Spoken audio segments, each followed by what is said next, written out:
I hope you found what you were looking for. I rarely do. But I find other things, and then you can buy them.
hands were made to serve the king, not rot in idleness.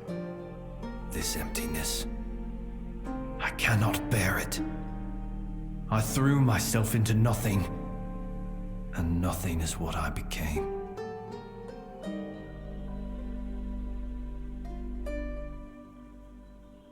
Nothing without my king. Nothing without my blade.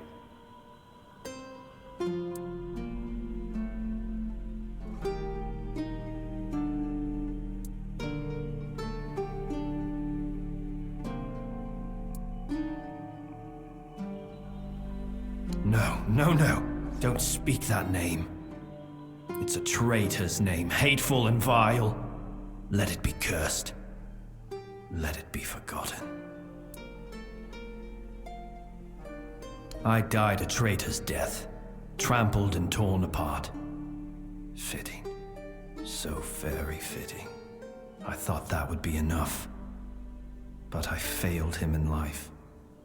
How could one measly death be my absolution? I couldn't. I can't. I clawed my way out of the abyss, but came back empty-handed.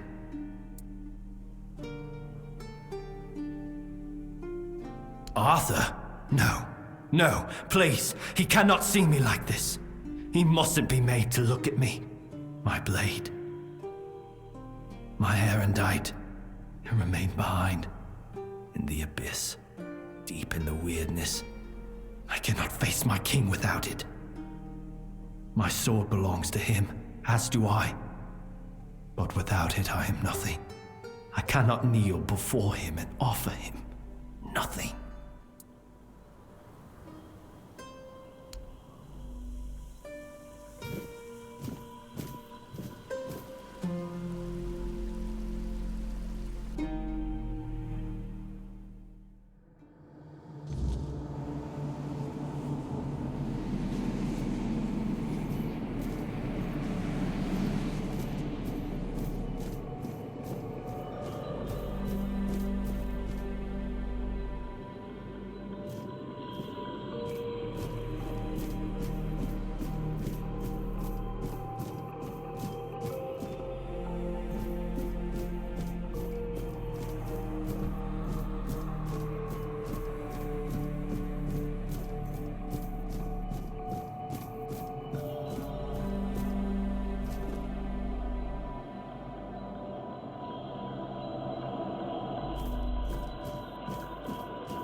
Lancelot the brave.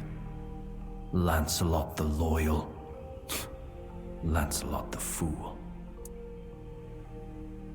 Erendite. Oh, how I long to hold it again.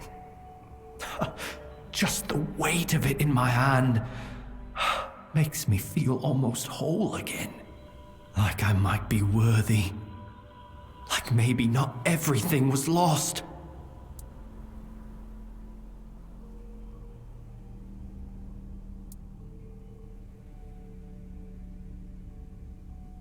No.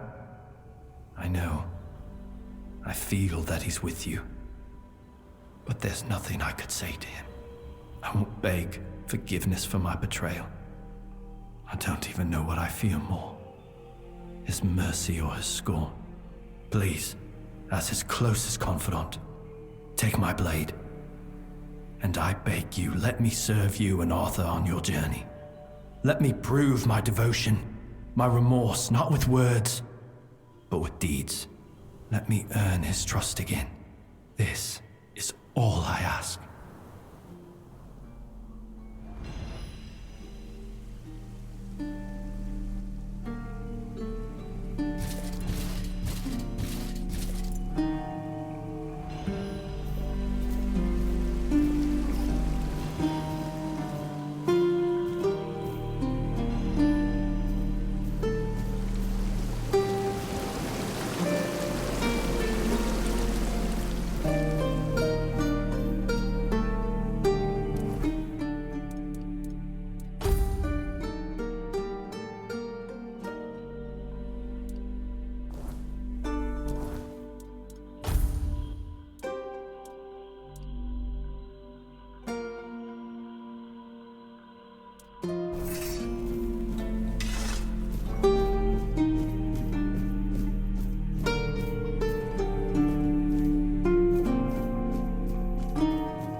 Your Majesty, it's an honor to have you among us again.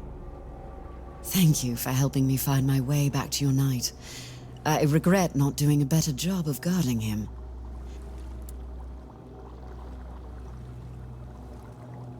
I'm a Pict. I can sense the wordness and the spirits within it. I knew you weren't alone when I saw you emerge. The soul you carry, however weak it may appear, is deeply connected to the wordness, and to Avalon itself. Souls like that are rare. Besides, only the one who wields the power of Excalibur within could open this tomb, and that is rarer still. My name is Fianola. I am here on behalf of the Royal Geographers. I was sent to do, well, quite a lot of work, actually. And as useful as it would be, the wordness never blessed me with an extra set of hands. Say, traveler, how would you feel about joining the oldest, most prestigious guild in Avalon?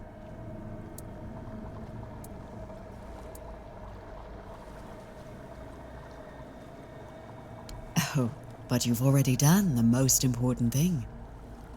You found what was lost and opened a new path. What better way to prove yourself as a true geographer in the making?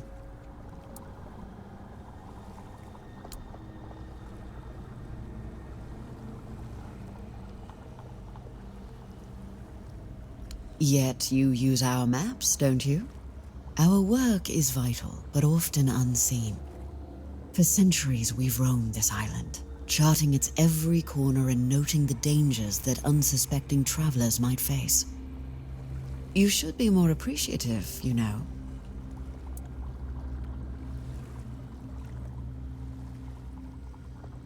Avalon's nature is ever-shifting, ever-changing. The wordness transforms not only living beings, but the land itself. Some places become unreachable, while others that appear are new to us. And there are those that have been forgotten, waiting to be rediscovered and brought into the light.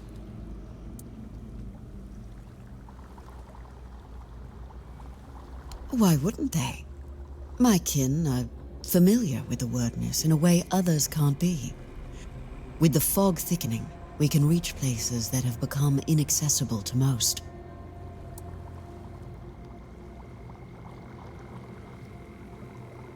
Everything. Our most important mission is preservation of Avalon and the pillars it was built on. We were sworn to protect the tombs of the first knights, but they were lost to us. There were rumors that the tombs were sealed, and only King Arthur could open them. Turns out, the rumor was true after all. I appreciate your eagerness, but let's not get ahead of ourselves. The other tombs are scattered across Avalon, hidden and sealed, waiting for the one who can call the knights back. Let your soul guide you. Find them, and I will find you.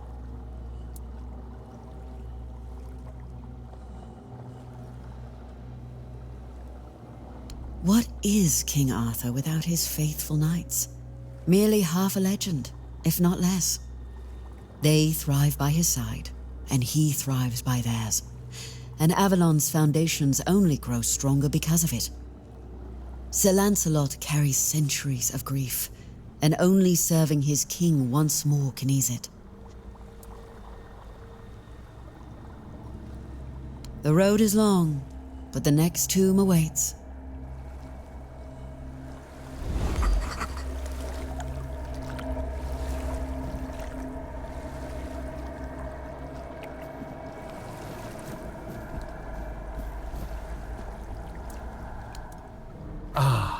Another satisfied customer.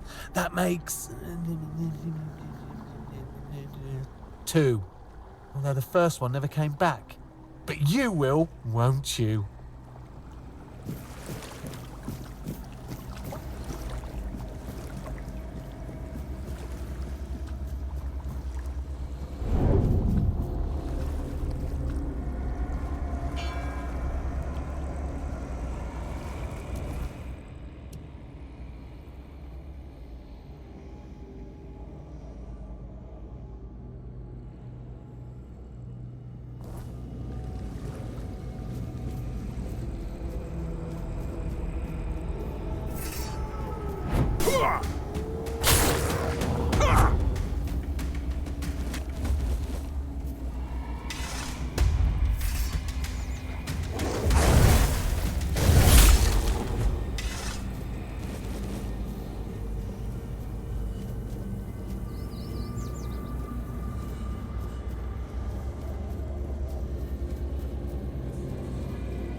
Please. Did they resist? Go.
step forward. After all, you know me well. Take off your mask now. It's your home.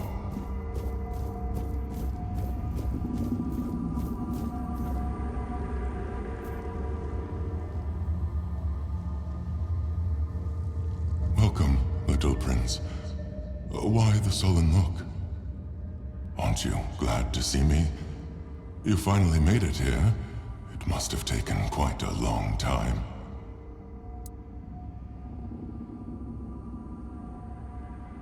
So, you don't remember me. I'm afraid it might have something to do with the form in which I see you now. This body and soul, they're much different from what I expected. But to answer your question, I am the Weaver. And though it may be hard for you to believe, a part of you knows me all too well.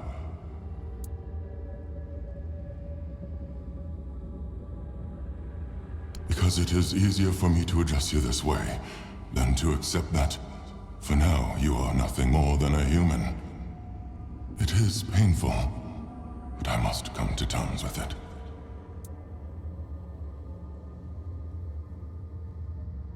It is a place where my prince was woven from the threads of pure potential. The Pale Lady was relentless in her desire to fulfill her vision of an offspring, modeled after those she watched so eagerly. It displeases me that you don't remember. I'd envisioned your return and our meeting quite differently. But now it all makes sense. Now I understand why you need that shard.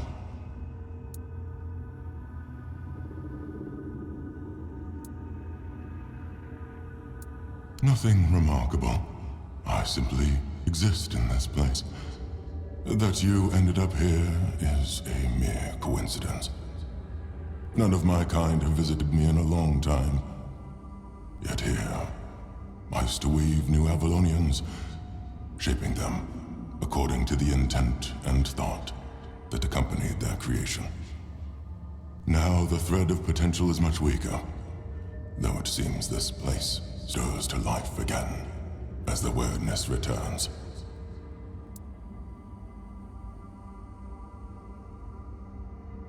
She was a powerful Avalonian, one of the oldest. She saw and desired far more than the rest of her kin, who were suffocating in their growing decadence. To live a life where one can do anything, it loses all meaning. When she discovered the homelands and learned of mortality and time, everything changed. We were no longer the same. It was as though the mere awareness of such things altered the way we lived. We could no longer exist as we once had. It planted a new emotion in us. Fear.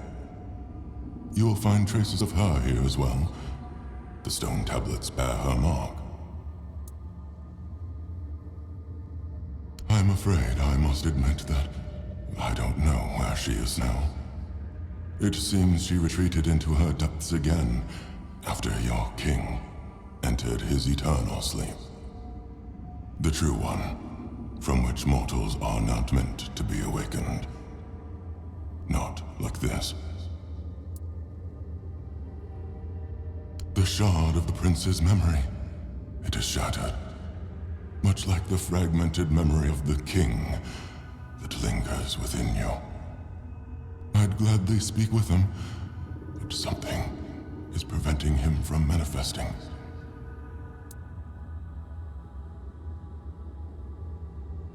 I don't know all the details.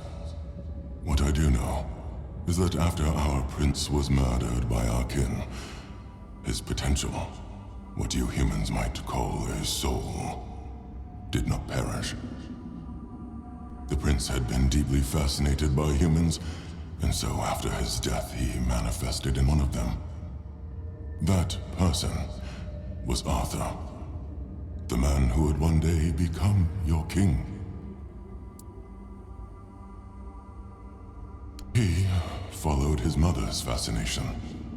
Much like her, he gazed upon the land of men. But he wished to go further. He wanted to experience being human. So he built the menhirs, meant to repel the weirdness. For us, the Four Dwellers, such a vision was both heretical and terrifying. Some of our kin could not forgive him for it. So, they killed him. It was the first time an Avalonian had ever slain one of their own.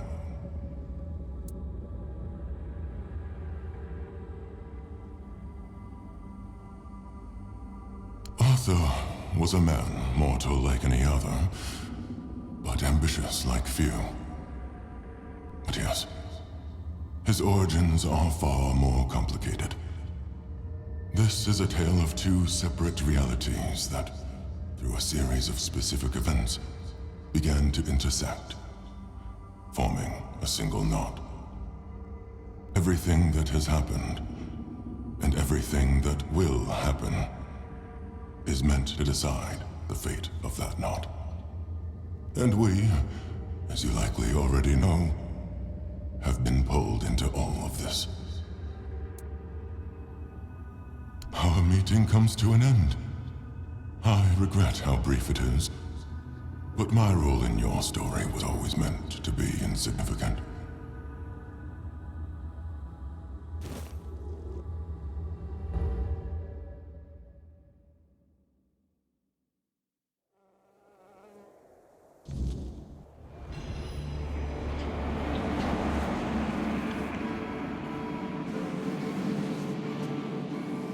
Have you seen the flower?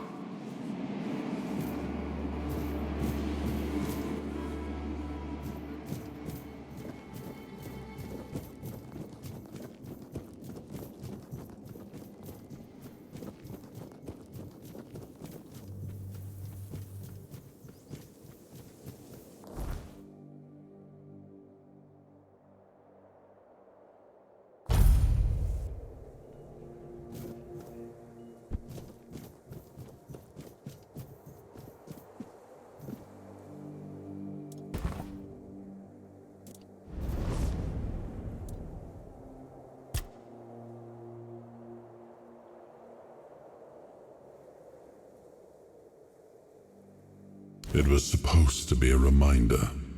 The sword was never just steel. It was a symbol of what we stood for. Strength, justice, the will to carve a path forward. A weapon, yes, but also a promise. I wanted them to remember, to fight for those ideals, to uphold them, even when I was gone. Even when there was no king left to lead them.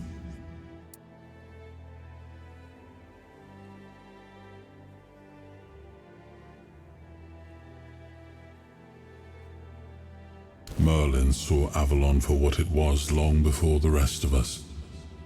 He told me that Tintagel wouldn't hold, not forever. That the weirdness would gnaw at our walls, at our minds, at our very bones, until nothing human remained. But he still fought to map a way forward, to carve some sense into this land. And in the end, the land swallowed him whole anyway.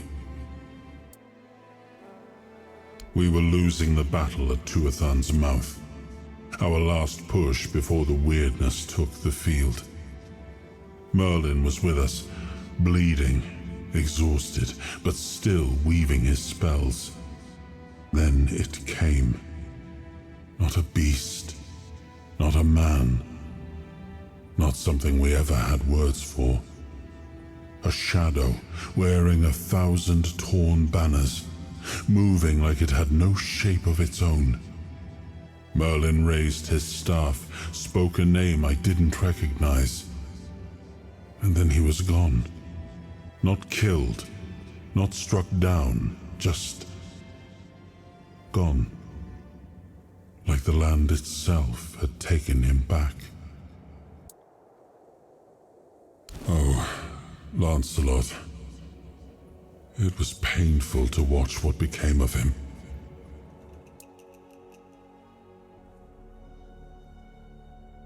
Confident, steadfast, eloquent. Nothing like the tormented soul you've seen. He was admired by the people and by his fellow knights. He had quite the following, though he never seemed to care for it. Only later did I realize how wrong I had been. He was also much sought after, left a trail of broken hearts wherever he went. But there was only one he ever held in his heart, and that was Avalon.